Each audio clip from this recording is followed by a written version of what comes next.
بسم اللہ الرحمن الرحیم 15 جنوری 2024 23ویں قسط امام کا گھوڑا اسماعیلی مذہب کا پہلا درس علی حق کے حوالے سے بات کر رہا ہوں کہ حق بات کرو، یہ نہ دیکھو کہ مخالف اپنا ہے یا پرایا، امیر ہے یا غریب، بڑا ہے یا چھوٹا، لیکن بات حق ہونی چاہیے۔ یہ اسماعیلی مذہب کا پہلا درس ہے جو نائٹ کلاس میں سب سے پہلے بچوں کو پڑھایا جاتا ہے۔ اگر سننے والوں کو میری کسی بات پر اعتراض ہو کہ میں نے کوئی بات حق کے خلاف کی ہے یا خدا، رسول یا مولا علی کے خلاف کی ہے تو مجھے بتائیں تاکہ میں بھی اپنے آپ کو درست کر سکوں۔ آپ کو آپ کے مشنری اسکالروں کو چیلنج کر چکا ہوں اور بار بار کر رہا ہوں کہ آؤ اوپن ڈیبیٹ کے لیے، مگر پشاور سے کراچی تک سن رہے ہیں، مگر ہمت نہیں ہوتی کہ حق کا سامنا کر سکیں۔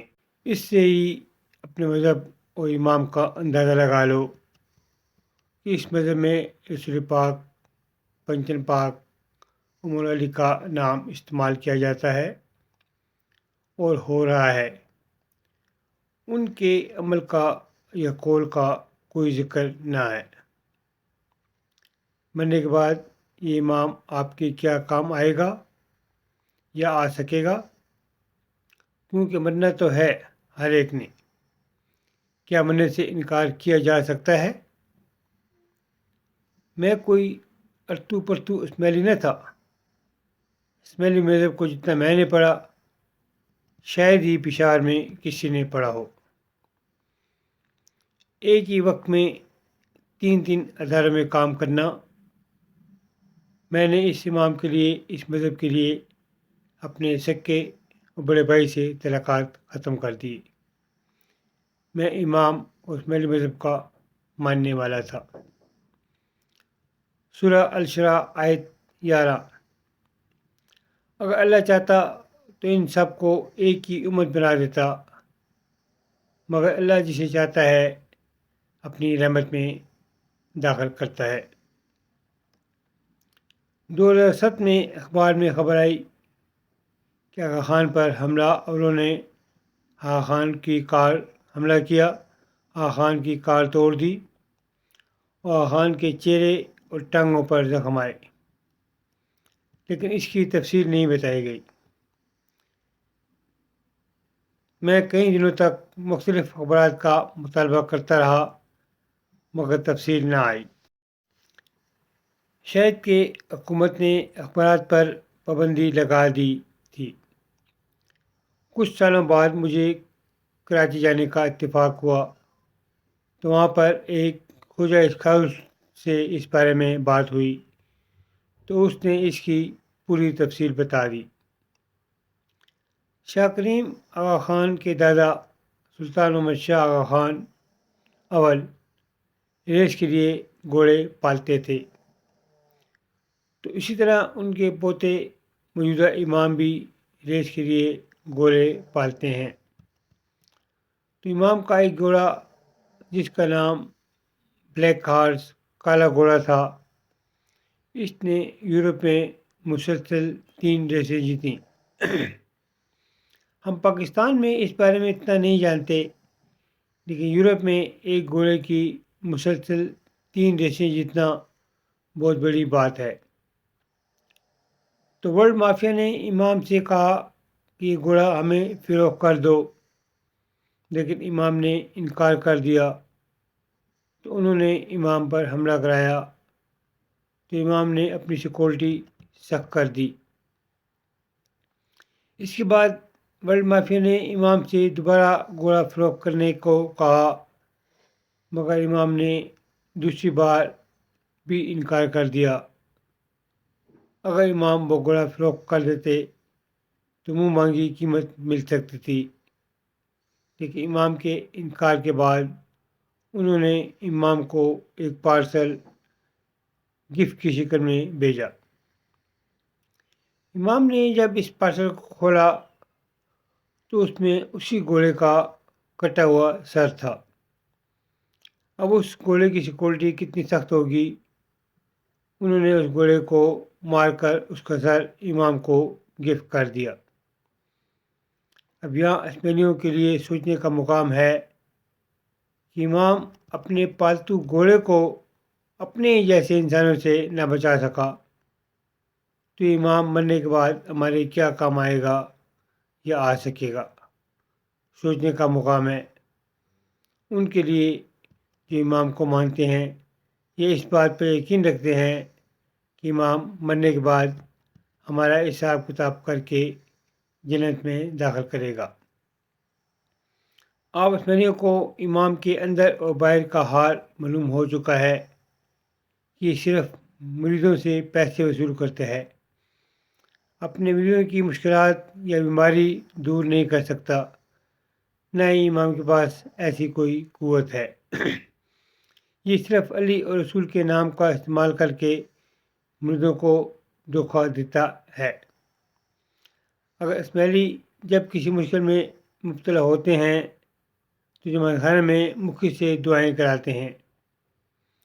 جب مشکل دور نہیں ہوتی تو پھر اپنے گھروں میں قرآن مجید کا ختم کراتے ہیں کہ اللہ ہماری مشکلیں آسان کرے، اور جب اللہ مشکل دور کر دیتا ہے تو امام سے منسوب کر دیتے ہیں کہ امام نے مشکل دور کر دی۔ کیا امام کے فرمان میں یا گرین بک میں ایسی کوئی شک ہے کہ مشکل آسان نہ ہو تو اپنے گھروں میں قرآن کا ختم کراؤ؟ مثال کے طور پر کرم حسین مرحوم جو کہ امام کا لیفٹ ہینڈ تھا، امام نے اسے علی جا کا ٹائٹل بھی دیا، لیکن جب وہ بیمار ہوا تو اس کی مشکل آسان کرنے کے لیے کئی ستارے ڈالے گئے، مگر امام اس کی مشکل دور نہ کر سکا اور وہ 18 سال تک چرپائی پر پڑا رہا۔ اور کیا آپ اسماعیلیوں نے پچھلے 50 سالوں میں کبھی دیکھا کہ جماعت خانے میں قرآن کا ختم ہوا ہو، جبکہ ہر مسجد میں ہر رمضان میں قرآن کا ختم ہوتا ہے؟ جب آپ کی مشکل دور نہیں ہوتی تو آپ کو اللہ یاد آتا ہے اور پھر گھروں میں قرآن خوانی کراتے ہو۔ وسیم روشن علی کے گھر میں 10-12 لاکھ کی چوری ہوئی۔ جب وسیم گھر آیا تو اس سے معلوم ہوا اب وسیم کے گھر میں امام کی تصویر لگی ہوتی ہے، لیکن یہ تصویر چوروں کو نہ پکڑ سکی۔ کیا امام کی تصویر نے وسیم کو بتایا کہ فلاں فلاں آیا تھا اور اس نے چوری کی؟ آپ کا امام تصویر کی شکل میں ہر وقت آپ کے گھر میں ہوتا ہے، پھر وہ آپ کو ان مصیبتوں سے کیوں دور نہیں بچاتا؟ تو کیا فائدہ اس تصویر لگانے کا؟ اگر آپ تصویر کی جگہ چوکیدار رکھ لیں تو چوکیدار آپ کو فائدہ دے سکتا ہے، جبکہ تصویر کوئی نفع نقصان نہیں دے سکتی۔ امین کلین میں باہر کا کوئی آ ہی نہیں سکتا۔ معلوم کرنے پر پتہ چلا کہ اپنے ہی اسپینیوں نے چوری کی ہے اور ان کا سرغنہ ایک چترالی تھا۔ 5 لڑکے 2 دن تھانے میں رہے، پھر ان کو چلان بنا کر عدالت میں پیش ہونا تھا۔ کیونکہ عدالت میں امام کا نام آئے گا، اسپین مذہب کا نام آئے گا، تو وسیم نے 12 لاکھ کا نقصان برداشت کر لیا اور ان لڑکوں کو چھوڑ دیا کہ امام کا نام بدنام نہ ہو۔ اسی طرح 2014 میں کراچی میں ایک جماعت خانے پر گرنیڈ پھینکے گئے۔ کس نے پھینکے معلوم نہ ہو سکا، لیکن امام تو غیب کا علم جانتا ہے، اسے کیوں نہ معلوم ہو سکا کہ کس نے پھینکے؟ یا پھر امام اپنے گھر والوں کو اپنے گھر کو ان حملہ سے نہ بچا سکا؟ جبکہ تاریخ اٹھا کر دیکھیں تو ابرا نے خانہ کعبہ کو گرانے کے لیے اپنے ہاتھیوں کی فوج کے ساتھ حملہ کیا، لیکن اللہ تعالیٰ نے اپنے گھر کو بچا لیا، ان کو غرق کر دیا، مگر امام اپنے گھر کو حملہ کرنے والوں سے نہ بچا سکا۔ سورہ انعام آیت 55۔ ہے محمد، ان سے کہو کہ میں یہ نہیں کہتا کہ میرے پاس اللہ کے خزانے ہیں، اور نہ ہی میں غیب کا علم رکھتا ہوں۔ اب جب کہ اللہ نے قرآن میں ارشاد فرما دیا کہ اللہ کے رسول کے پاس کوئی علم غیب نہیں، تو امام کیسے یہ دعویٰ کرتا ہے کہ وہ غیب کا علم رکھتا ہے؟ یہ اللہ تعالیٰ کی صفات ہے، اس صفات کو کسی بھی انسان کے ساتھ منسوب نہیں کیا جا سکتا، اور اسے شرک کہتے ہیں، اور شرک گناہ کبیرہ کا سب سے بڑا گناہ ہے جس کی معافی نہیں ہے۔ سننے والوں سے گزارش ہے کہ اس کو سبسکرائب کریں، اور اپنے دوستوں کو بھی عمل بالمعروف و نہی عن المنکر کی تلقین کریں، اور میرا چینل دیکھنے اور سننے پر عمل کریں، تاکہ اس بھلائی کے کام میں آپ کا بھی حصہ ہو جائے۔ آمین۔